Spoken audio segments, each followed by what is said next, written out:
Hello, and welcome to the Trail Manners Podcast. I'm your host, Eric Manning, coming to you from the beautiful trails in Ogden, Utah, but connecting you to wherever trail, ultra, and mountain running takes us. We'll bring trail running to life with amazing athletes, discuss the latest topics, epic journeys, and get you stoked for your next trail adventure. We're sharing the moments that make life special, because even a rough day on the trail beats a good day indoors, and nothing beats time spent with good friends and great stories. Catch us here weekly for your dose of dirt, vert, and good vibes. So now it's time to top off your water, grab some cheese curds, and join us for this week's podcast, where we take you deep into the heart of our sport. It's go time. Hello and welcome to episode 316 of the Trail Manners Podcast. Our guest today is Kirk Probasco. The Trail Manners Podcast is produced for your enjoyment, and show notes are found at trailmanners.com. Come back often, and please feel free to add the podcast to your favorite RSS feed or iTunes. You can also follow us on Twitter, Instagram, and Facebook at Trail Manners. And don't forget to subscribe, review, and rate us on iTunes. All links are in the show notes. Now let's get after it. All right, folks, we are back, baby. It's been a long time a-coming, but as this launches, it will be Wednesday, March the 22nd, 2023. We're starting our 8th year of a podcast, even though we've had some rocky, rough patches through there. Why launch on a Wednesday, the 23rd? Well, it just so happens to be my mother's birthday, and I miss her and love her deeply. So this is for you, Mom, and we are ready to go. So I'm sitting here today with longtime friend, all-around good person who just happens to run and who happens to run on the trails. And I'm also joined by my hoppy friend from Mother Earth, Hop Diggity Double IPA. One of the favorites I've got here. And also, this just gets better, folks. We have a gallery. We have somebody in the gallery that's here, a lot of pressure, but if you're going to come back, you're going to relaunch your show, you're going to go. And that's what I'm going to talk about. So this is going to be a 2-part series. This is part 1. This is what I like to call pre-50, and we'll have a post-50, but I am joined with guest Kirk Probasco. How are you? I'm well. You're well? That's all you got for me? I'm super excited. Yeah. So as I mentioned just a minute ago, you are about ready to, in just a few days, take on your first 50-mile race. Am I correct in saying that? Yeah. Antelope Buffalo Run. Okay. 50 mile, totally was planning on trying one in the fall. And then I had a really good friend of mine told me that I wasn't totally legit if I didn't do the antelope in the spring. Okay. And so being legit is like big on my list. Yeah. Right. So I was like signed up that day. I was like, got to be legit. So you are, but you're not new to ultra running. You've got a 50K under your belt. I got three 50Ks. Okay. Yeah. And so my first race, my first half marathon, I think I was 47, something like that. I didn't start running until really late in my life, and ran my first full marathon at 50, and so then I think I was 57 when I got my first 50K. I did, that last year, and so you were how old when you did your first 50K? 57. Okay, and that was last year? Yeah. I'm just trying to put context to age here. Yeah, I'm old. Because I never like to ask. Right, 58. 58. Yeah, I'm not 60, but I can smell it from where I'm standing. Okay. Yeah. And so, I think doing 50 at, I got to get it in pretty quick, because pretty soon I'm going to fall and break a hip or something like that, Well, it's good because there's a lot of listeners and a lot of people out there I mean, you know how it is. Doesn't matter what distance. Like people always talk about, it's like, oh, you're talking about a 50 mile or a 50K. I don't care if you're talking about a 5K, 10K, half marathon. Everything's a challenge at some point, or everything is bigger at some point. Right. Right. So you started running, like you said, late in life. Mm-hmm. Right. And it's a great story. Right. And that's why I like to do these, is because it's just such a good story, because it's not like you have to be a cross-country runner in high school and X, Y, and Z. It's like, this is a sport that you can pick up and do, and I'll say whenever, but obviously there's variables to that, right? Like, health and everything else. But that's why it's so good. Like, it's not just your first 50 mile that's coming up, which is going to be epic and monumental and all those things. But starting at 47, I think, is also super cool. And I don't think I knew that. Yeah. Like 16 years ago, I couldn't go up and down the steps at my house without breathing heavy and holding onto the rail and stuff like that. And we had an old crappy treadmill. And my mom got it like through Social Security or something. It was one of them kind, right? And so we plugged it in, and I started walking 20 minutes every day on it. Nice. And then I started, I got to the point where I could do almost like a mile and a half in that 20 minutes. And then we went outside, and then it was about 2010 maybe, somewhere in there.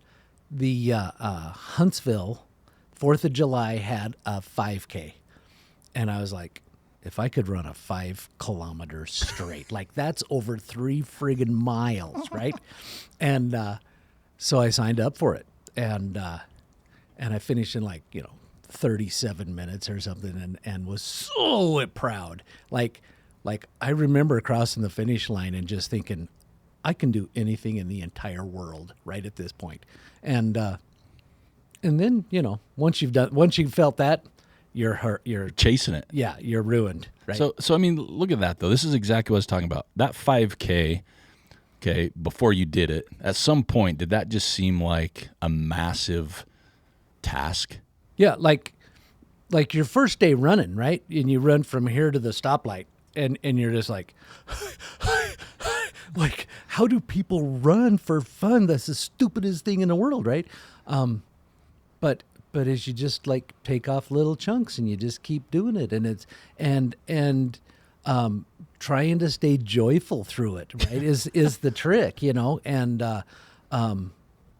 And then, like, I'm really lucky because my girl runs, and we go out together and we log a lot of miles, and it's just like, but still now, like, if I'm going to go out and run 3 miles, I'm tired at 2.5, and if I tell myself I'm going to go out and run, 30 miles, I'm tired at 28.3, like my brain tells me when to stop based on what I've already told it we're going to do, so hopefully that happens. I get tired at 48.5, I'm afraid I might get tired before that. Well, if it's not till 48.5, let me get an idea and a look at your training program, because that's pretty good. Yeah.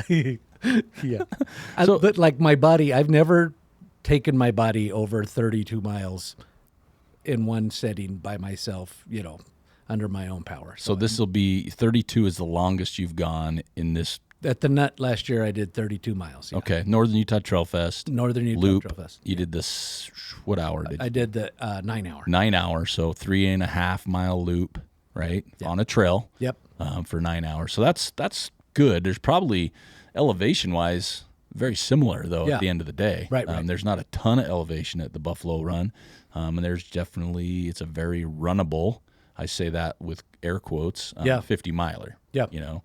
So it depends on what kind of running you enjoy. So how did you keep progressing? Was it just chasing that feeling from your 5K? Because you talked about, obviously you've done half marathons, you've done marathons.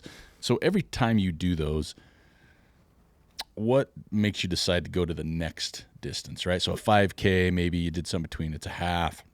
Because at some point you looked at a marathon like that's silly. Yeah. You've done multiples, right? Yeah. And now you've gone to a 50K, 16 years ago, get back up those stairs. Yeah. You're on the treadmill. Yeah. If I walked up to you and said, hey, you're doing a 50 miler in 2023, 50-mile trail run. What would your thoughts would have been? Well, like honestly, 16 years ago, reaching 60 was sketchy, right? Like whether or not I would be alive at 60 was kind of a 50-50 at that point, right? And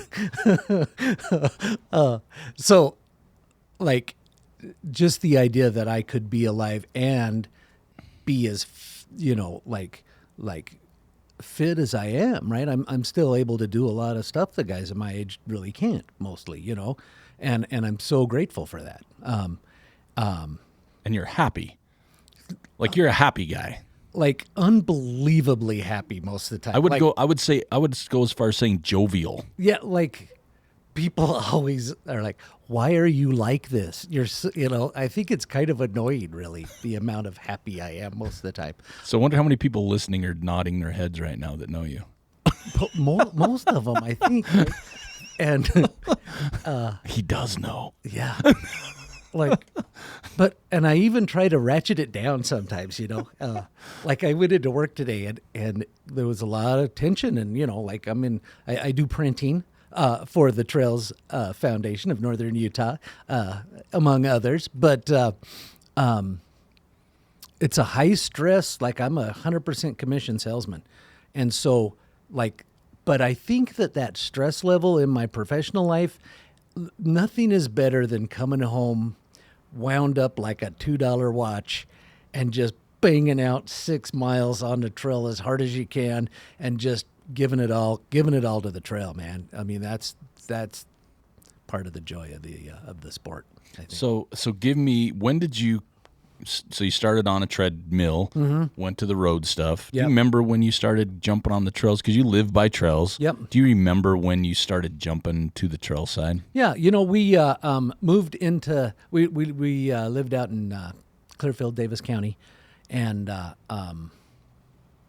when we moved into Ogden, and we live right at the top of Birdsong Trail, and just the proximity to the most beautiful trail system in maybe the world, really. Why are we so blessed to live right here? And I go out my back door, 150 yards from my back door is I can get on the trail. And we just started, hanging out on the trail. Like if you live there, you go there, right? And then doing loops and having fun. And then I think my first official trail race maybe was it the Skyline. I did a Skyline half marathon or the Coldwater Traverse or one of those. And the difference on an old guy's body on the trail versus the road is unbelievable, right?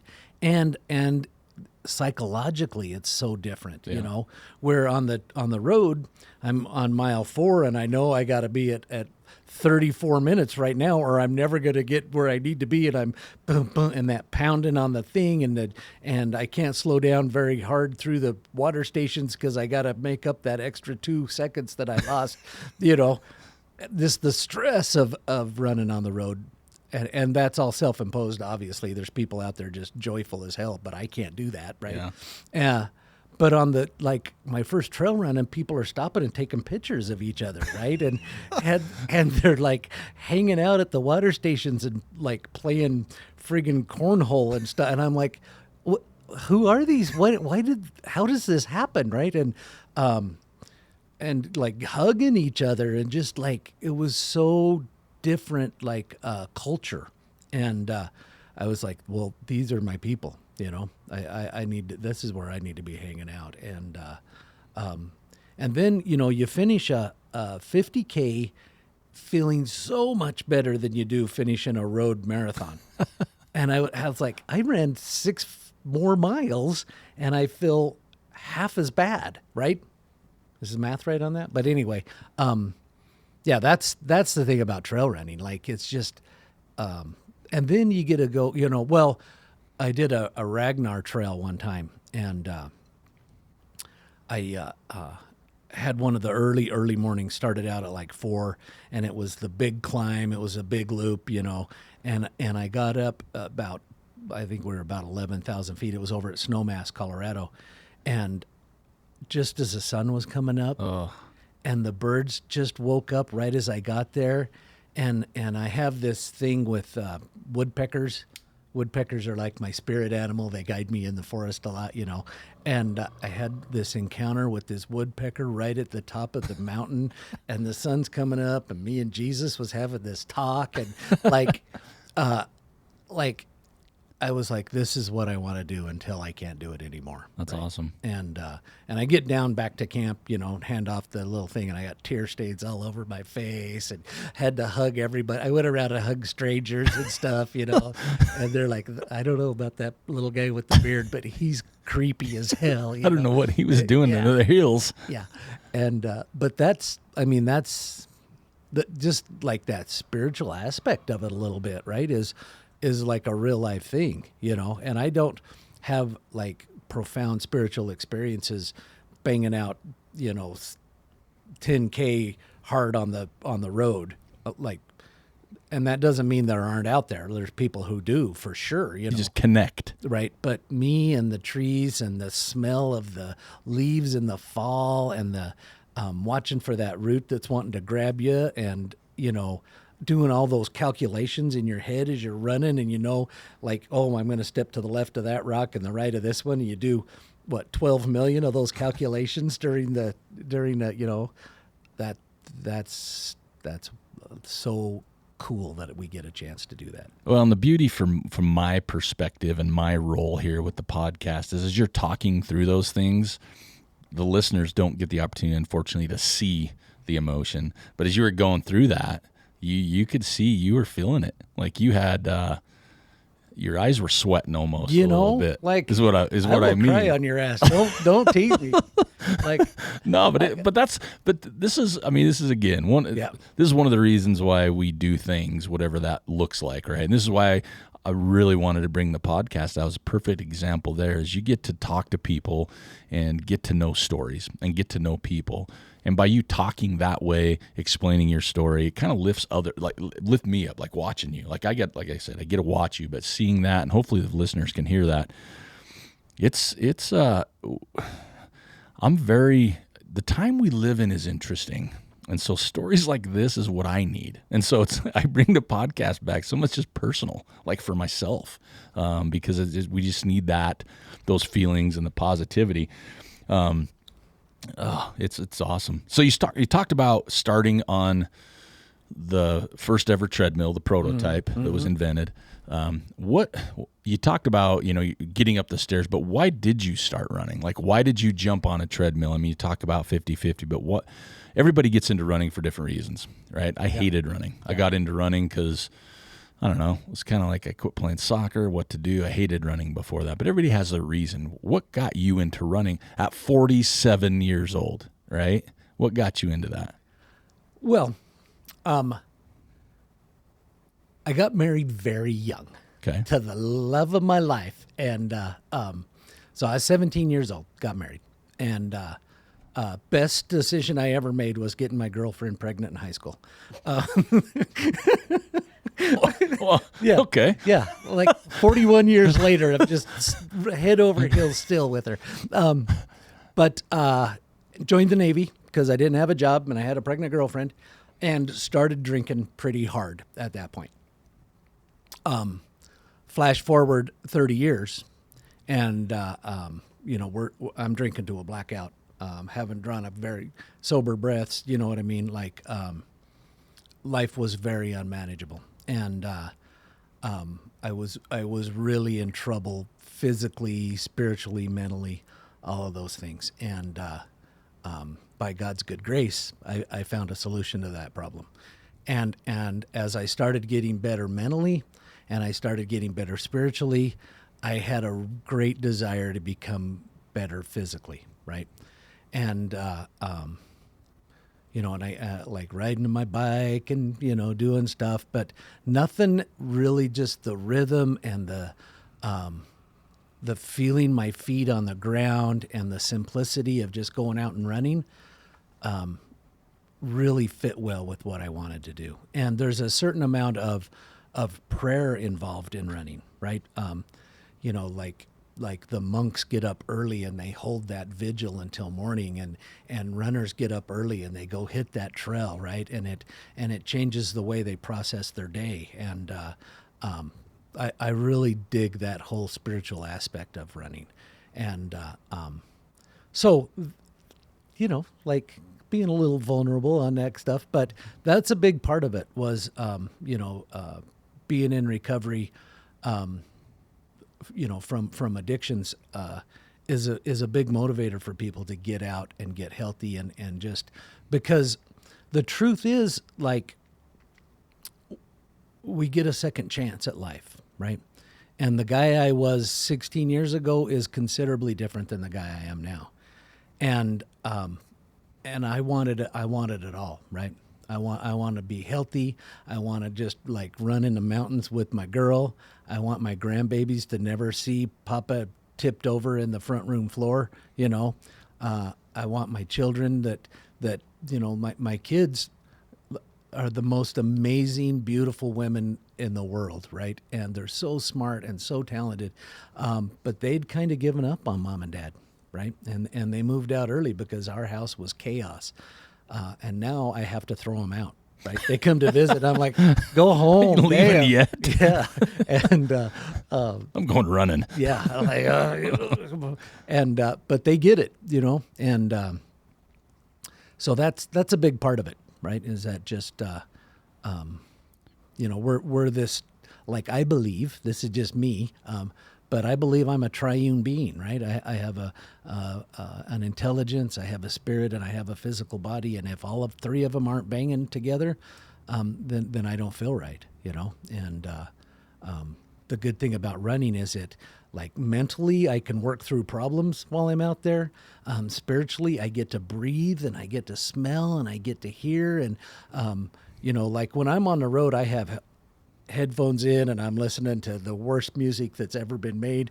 And then, but when I'm on the trail, I don't wear headphones, right? I got to listen and I got to hear them red-winged blackbirds doing that cool thing that they do, And the woodpeckers. Oh, well, don't get you now. You'll start flowing, huh? Yeah, I know. Well, I mean, but it's awesome though. I mean, you go for early reasons, running, right? Yep. Is something, and now where you're at now, I'm sure I would be confident to say you wouldn't have expected running to take you where you're at today. No, absolutely not. And like I even remember thinking about people that go out, pay somebody $150 to drive them into the desert, 26 miles away from their car and abandon them the side of the road, right? Like that's the dumbest thing anybody's ever done, right? And sign me up. Yeah, right.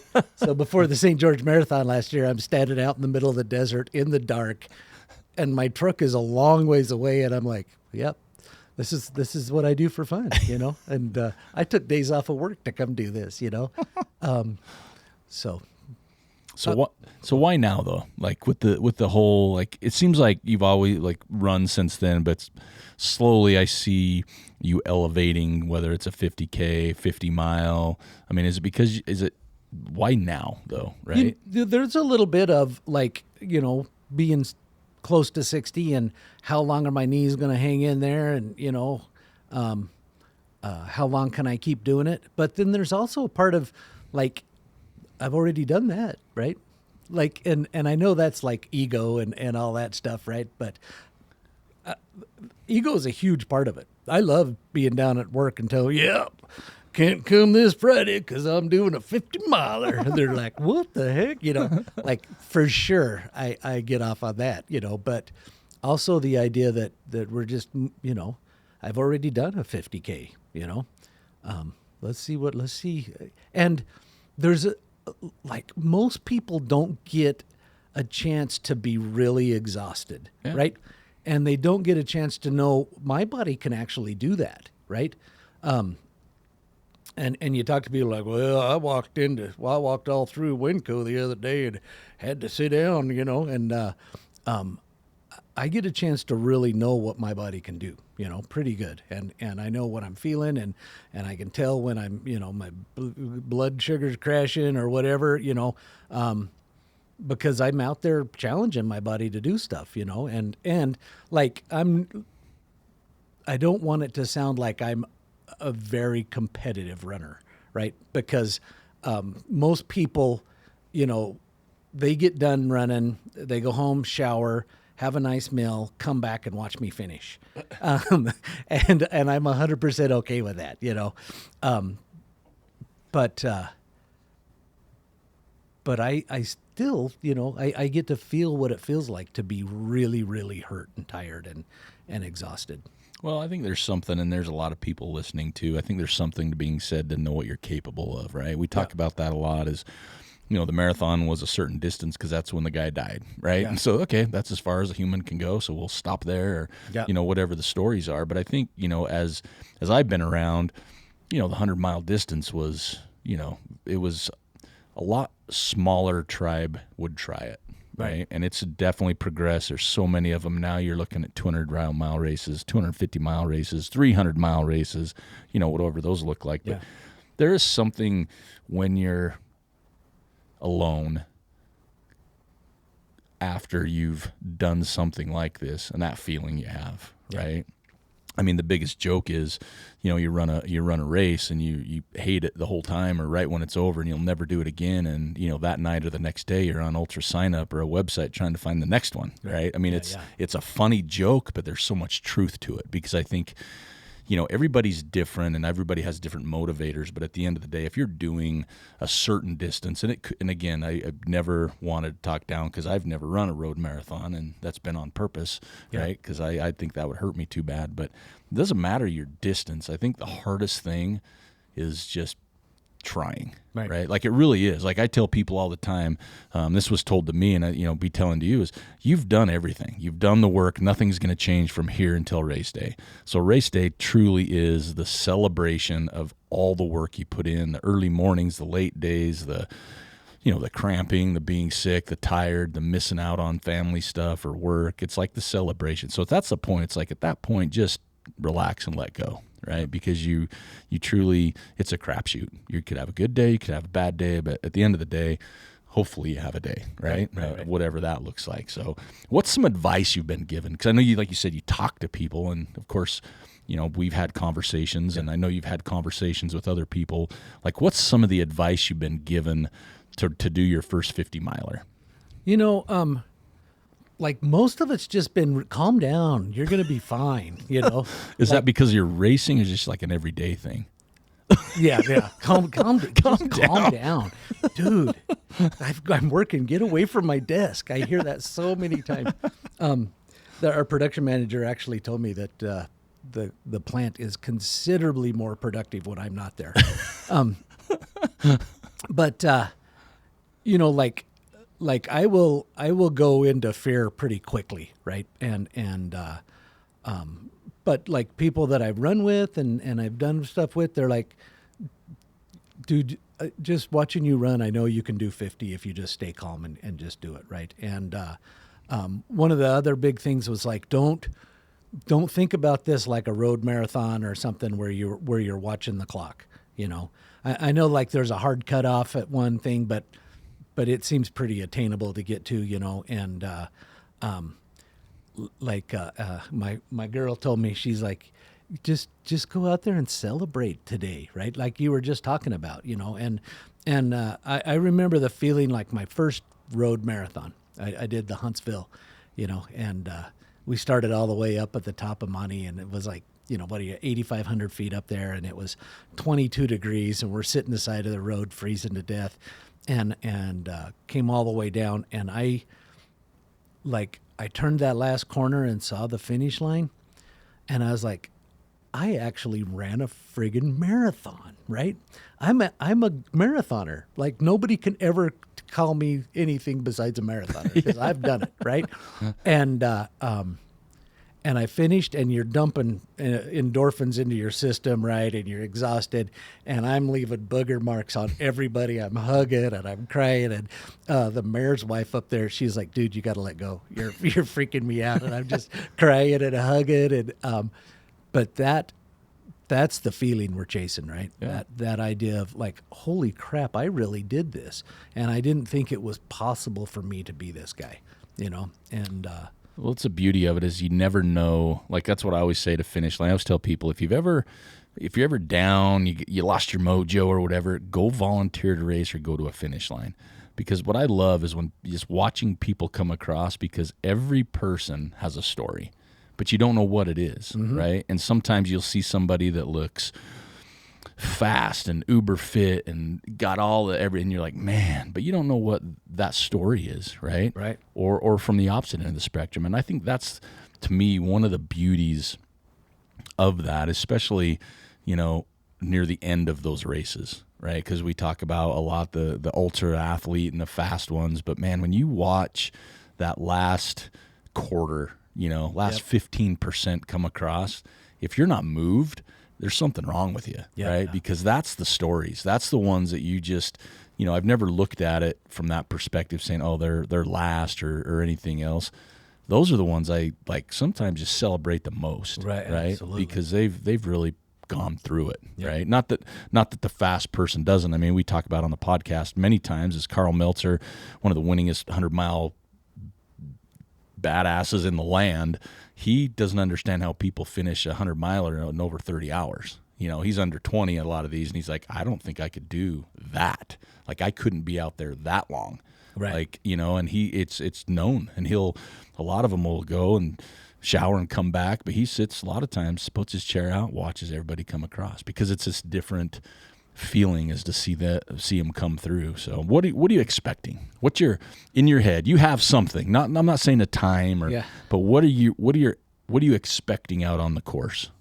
Well, the course runs from the marina out to the ranch and back, right? Which is pretty flat, rolly, and I'm going to try to get through, I think that's going to be the most challenging part of it, right? Because it's straight and flat and long, and so I want to go out and I want to just get those miles underneath me, right? And get back to the White Rocks campground, and then I just want to go up the mountain, right? Like that going up the mountain, that whole John Muir kind of mentality of just looking for that high place, and then the cool part about that is you get a bomb back down. I don't know how much bomb. I was going to say, I'm interested to see how much bomb you got left. Yeah. But I'm going to really try to just be grateful and present, and not trying to overthink it, and not looking at my watch every 200 yards and those kind of things. I'm just going to try to just take the whole thing with as much grace as possible. Yeah. So one thing I always say to myself is, before too long, I find my place. Because when you're out there that long, there's always a group, right? And it doesn't. When I say group, I'm not saying there's a pack of 10, no, right? But it could be 4 people, 3 people, and you're just flip flopping. Yep. For so much, it's like when I can find my people that I know I'm going to share most of that with, and it's like, oh, you're looking better than me. Might as well just blow on by me. And then 5 minutes later, there, you come back and forth. That's the fun part. Is you get to know people. A lot of people are out there for solace, and you share words here and there, but if you find your place that's comfortable, just stick with it, have fun. I mean, for me, what you discussed earlier with why you started running, this is going to be a cakewalk. Like, to me, what you experienced and went through that got you to a treadmill, that's hard. That's hard. What you're doing this weekend is just different. Yeah. Right? Like, in perspective, what you've come through and what you've done is inspiring to me. It really is. It's super inspiring. I had we're throwing it out there. I don't know if I said it. When I grew up, my dad was an alcoholic. Every night, every day. And I remember that, right? But I also remember, on the other side of it, right? And I always thought, I was just so proud that was able to change for him, right? Because that's a proud part. So what you have to experience this weekend, you're going to be like, oh, that was nothing. Yeah. My toe might hurt, but that was nothing. I almost guarantee I'm not going to say that was nothing. Well, we'll find Yeah, out because, yeah. like I said, this is a 2-part show. Right. And so know. I got a hold of you first, and I said, this hopefully, is 2-part. Right. The second part is going to be like a posthumous, let's all remember Kirk kind of thing. He was such a nice guy. I just loved him. Love your wife on. So what are you going to do without her? Yeah. No, we'll have the part 2 that's coming up because we want to get you afterwards, right? Yeah. We want to fill that experience with it, talk about it, because those are super fun as well. But what's some advice, right? So there's someone listening right now that is on the fence about whatever, a 5K. Yeah. Maybe it's a 50. Maybe it's starting running at 47. Yeah. If someone's on the fence on one of those things, what would you tell that person? Well, here's what I did. Like, I got sober in 2006 by God's good grace. And after I did that, I made a list of really cool things I want to try. Excuse me. I'm just coughing into the thing. Things I wanted to accomplish in my life, right? And one of them was like visit a big city like New York, Okay. One of them was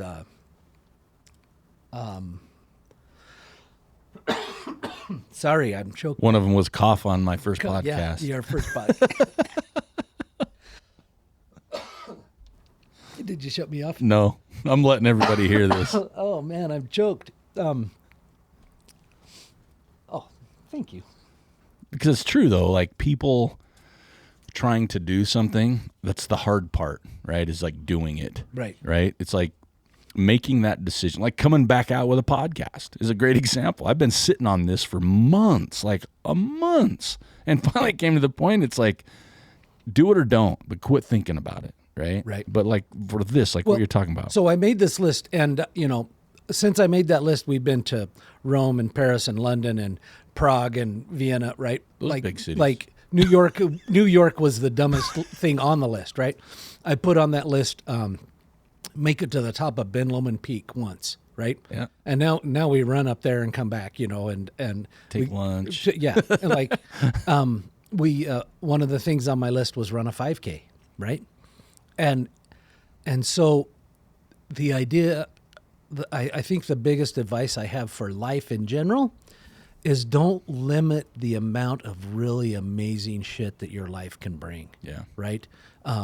Just be willing to suit up and show up every day and see where your path leads. Like the universe unfolds in a way that is indeed miraculous, right? And the day I wrote that list, if you would have put a 0 behind that 5K and put an M instead of a K, I would have said, well, that's not attainable. Yeah. There's no way that's attainable. Yeah. But now, like, I'm going to do it on Friday, and I'm about 97% sure I'm going to cross that finish line so friggin' happy I'm going to explode, right? Yeah. That's how we get to live our lives now, right? And the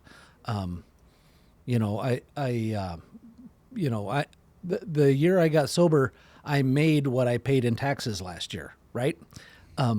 But that wasn't the goal, right? My goal getting sober wasn't to run 50 miles and make more money. It was to quit being a butthole, right? Yeah. And Good luck with that still. Yeah, I know. But then when that happens, like all those other things are a byproduct, Yeah. right? Yeah. And relationships get better, and joy just like spills over, like and grace rains down upon my house. I have to sweep it away from the front door so I can get out in the morning. Well, sweep some my way. Yeah. But it is. I mean, it's just that decision is the hard part. It really is. Like deciding to do a 50K and doing a 50K, sometimes you look at it and go, what was harder? Right? Like I know it's easy to push a button and, you're signed up, but I mean, making the decision and commitment to do it is another thing. I was on Ultra Sign Up about 117 times, reading every word on the Antelope 50 miler, like every word. Yeah. Until one day, like it really was you telling me I wasn't being legit. Oh, so you're calling me out. Yeah. Early in the show it was someone, now it's me. I was like, I totally like if I'm not legit, what the hell am I doing, right? That's right. But, and then there was like $10 difference between the 50K and the 50 mile. Might as well get my money's worth. Oh, yeah, I'm gonna get ripped $10 off. more. I'm gonna. Jim's a jackass, taking my money. I asked Jim for a Discount code. Yeah, like it was the best decision ever because on the website it's like, we don't do them. Don't ask. It's stupid. I'll never do discount codes. And so I saw him. I can't remember. It might have been your wedding. It was. Right? And I was like, hey, Jim, how about a discount code? He spun around and then he realized I was trying to be funny and he giggled. But We talk about that a lot on the show, egging people to ask him that question. yeah. But it was when you signed up, you texted me, and I right away sent it over to my wife. I'm like, oh, he did it. Yeah. He did it, Yeah. that dirty little sucker. And really, it's kind of your wife's fault too, right? I say that a lot. Yeah. Oh, we're talking about running. Yeah. Oh, my bad. we went and watched her finish the Wasatch 100, and just like the badassery that was abundant in everyone around, and there were guys my age just banging in at like, under 30 hours and stuff, and I'm like, these guys are cool, right? And It's inspiring. Finish lines. super inspiring. Yeah, it's inspiring. So So what's your strategy? We talked about it a little bit. Yeah. What's your overall strategy? What's know- going to keep you in the place you need to be to have a good day? I'm a big fan of Jeff Galloway Okay. on long runs, right? Okay. So I'm going to do a 30, 90 walk run for most of the out to the ranch and back. So explain that to the listener. So run at I'll probably be doing like a 9.5, pace for 90 seconds, and then walk for 30 seconds, and then a 9.5 pace for 90 seconds, and do that for 4 or 5 hours. And I think that could get me back to so I can maintain like a 11 something pace for the first 28 miles. Gotcha. I'm hoping for that. Okay. And that run walk, that Jeff Galloway run walk is just really extends my range a long ways. I'd have to think way too much, I think. Well, I have a little buzzer thing. Oh, I couldn't do that either. Yeah. I'm the guy running when someone's watch beeps when they hit a mile. I'm like, God, turn that off. I don't want to know where I'm at. And people get so annoyed with me, right? Because I'm walking and then they pass me and then I run and I pass them and they're like, would you just pick a pace? Oh my God, you're a pain. And, but it's pretty good strategy. Yeah. And then going up the mountain is just staying alive, right? Yeah. And I'm going to pick up my sticks, I think, at the White Rocks, so I have poles going up and coming down. Just because when I get tired, I will drag a toe on anything, and I don't want to be cartwheeling down the hill. It's fast sometimes. Faster to cartwheel? Yeah, I know. Sometimes. Yeah, I like. So, and then just keep moving. Really, at that point, it's just a matter of just staying in the game. Yeah. And just watching for life flight. Don't say that because it came last fall because I was there. I know, I was doing, I can't remember what race it was. We're running down the road and an ambulance is coming, and I asked the lady next to me, I'm like, is he coming for me? And she's like, no, you're fine, buddy. I'm like, oh, thank God. Someone ordered that for me? Yeah, I know. How sweet.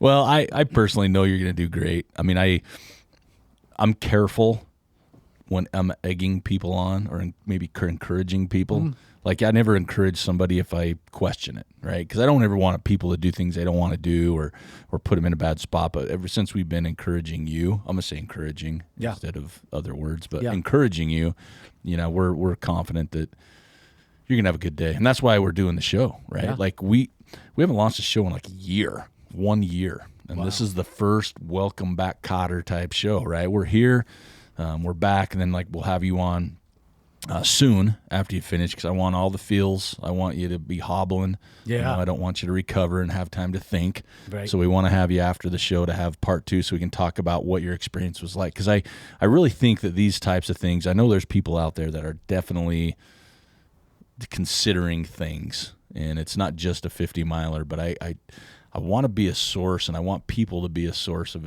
encouraging others, because you know what it's like when you are on the fence and then you do it and then you actually do it and you're kind of like you just mentioned earlier, it's like, oh, that's some badassery, you know, or whatever, because it makes a difference, right? And you're going to hear about it a lot, folks, on this podcast. There's a lot of just junk out there right now, and that's not what we're about. So we want this to be a place where people come, they get excited, they challenge themselves, they support each other, just all positivity. That's all this is. If you don't like it, it's probably not the show for you, because that's all we're going to talk about, for positivity. So now we got some questions for you.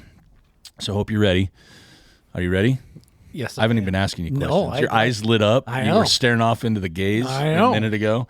But my I've cleared up. I'm not coughing anymore, so I feel really good about that. Well, good, because I'm not editing it out. It's going to be in there. You're That's going to be awesome. known as the cougher guy. Oh, that's awesome. Okay, what is your guilty pleasure song on your Walkman, or well, maybe your iPod? What's your guilty pleasure song on your I'm iPod? so embarrassed about this. Nope, this is what it's about. Because what I have is like those. Oh, God, I don't want to tell you this. It's too late. It's live. This is live right now. I have like, you know, those workout remixes of pop songs, like Taylor Swift at 168 beats per minute. I stay out too late. Boom, boom, boom, boom. Got nothing. I listen to that shit on the whole time, and it's so embarrassing. It's the worst ever. Do you listen to it in real life in your car on the sills, like going to your next job? Let's just keep this about running, can we? So yes, so it's not like on your iPod. It's his wife. I said we had someone in the studio. Your wife's over there with a big thumbs up, like, oh yeah. He cried when he didn't get T-Swift tickets. As a matter of fact, It was like broke the internet, and I was there clicking refresh. I keep telling people I'm bummed I didn't get tickets, and they laugh at me. I'm actually being serious. Yeah. Like, I would go to that show for sure. I would totally go to that show. And like, you're in trouble going up a hill, not going to make it to the top. That one hill on the 50K in the fall. Oh, yeah. At an Antelope. T-Swift got you over the top. Katy Perry's Roar came on. Uh-oh. The disco remix version. God, I topped the hill and I looked like Rocky climbing the steps, man. It was awesome. So iTunes is out there right now going, why is the downloads getting so high on this song right now? Like, what happened? Why is it spiking? Oh, they're listening to the Trail Manners podcast, baby. Yeah, I think we need a cut. Yeah, it'd be nice, right? All right, so we got that one now. We got some T-Swift. Yeah. Okay, if you could pick one person to run trails with and pick their brains and talk to, past or present in life, who would it be? Like any human being from yeah. If you could take, because you know what, in the trails, when you're on a trail run, you literally solve every problem on the planet, and when you get to your car, you don't remember a darn thing that was said. Right. And you always like, I'm going to tell my phone, I'm going to write it down, I'm going to do something. You don't. So if you were on a trail run, any individual or whatever, right? And you're on, who would you pick to I got have a couple. those miles I got a couple with? answers on this. Well, that was too quick. Take T-Swift. Yeah, well, Katy Perry. No, Taylor Swift got way too long of legs for me to run. She'd be banging out 6-minute miles. I'd be like, man, hell with that girl. Like running on the trail with my wife is the greatest joy in my life. Nice. So, without getting all mushy and stuff on you, that's number one. But number two, like Everybody loves a good number two. yeah, especially on the trail. Like Jesus would be a cool trail runner, wouldn't he? Like he was always going off to a quiet place. Like I think he was like getting in some miles when the disciples were pissing him off, and he'd just go out and bang out like 6 miles on the hill. 0 drop. Yeah, and like wearing them sandals, 0 drop shoes, and and it would just be like cool, like. You get to the top and he's up there waiting on you, because he's going to be banging out some cool miles. Not even sweating. Yeah, and just be like, yeah, and he's like, oh yeah, and by the way, and then he'd like, bust into like the Beatitudes or something. It'd be cool. But then like runners, there's so many like cool people that I watch on YouTube and stuff. I'm like just a fanboy of so many.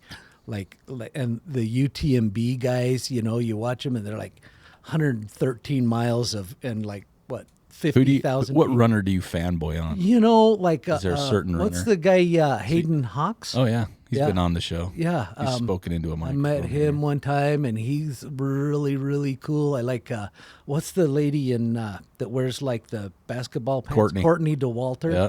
Like she's such a stud and cool. So yeah, Nice. I don't know.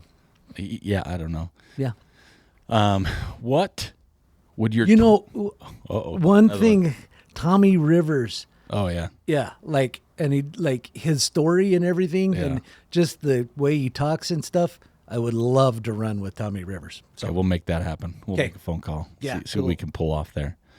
What would your 12-year-old self say to you today?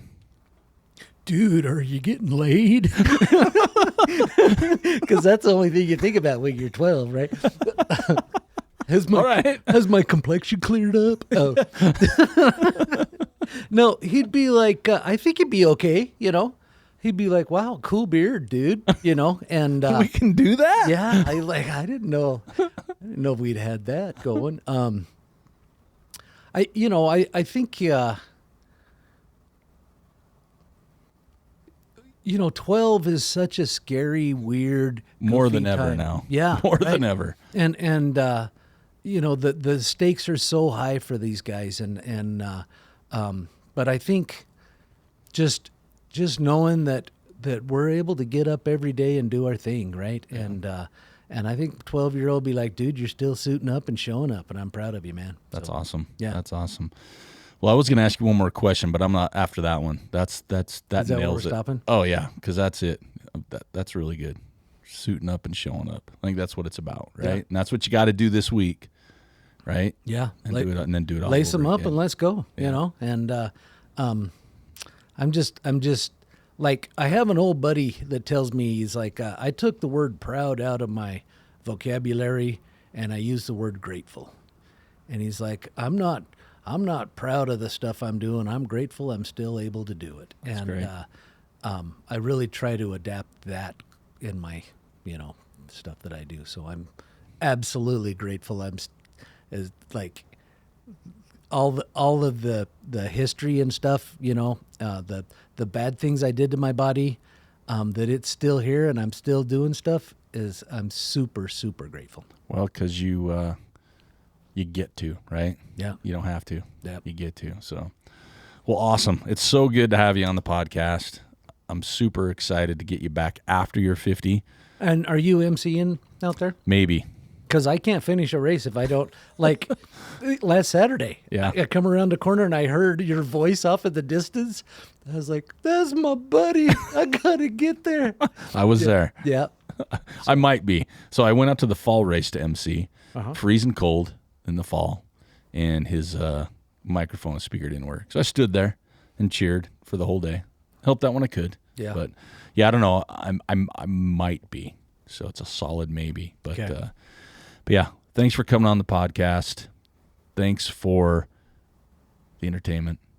And we're looking forward to having you on again soon so we can talk about Yeah. how well you did. Let's do it next week. All right, sounds good. And All right, well, for Kirk Probasco, I'm Eric Manning. This is the Trail Manners Podcast. We're back, and we're going to have some fun. So we'll talk to you on the next one. Thank you for listening to the Trail Manners Podcast. I'd like to thank Kirk Probasco for joining us today and wish him the best of luck on his first 50-miler. I'd also want to encourage everybody to follow us on Instagram, Twitter, and Facebook at Trail Manners, or you can swing by the website. Let us know what you want to see, who you would like to hear, or if you would like to be on the show. And as always, it's because I just love hearing from you. And if you could take just a minute to subscribe to the show and leave us a rating or review on iTunes or Facebook, I truly would appreciate that. Until next time, this is Eric Manning reminding you, you don't get what you wish for, you get what you work for. Now go get it.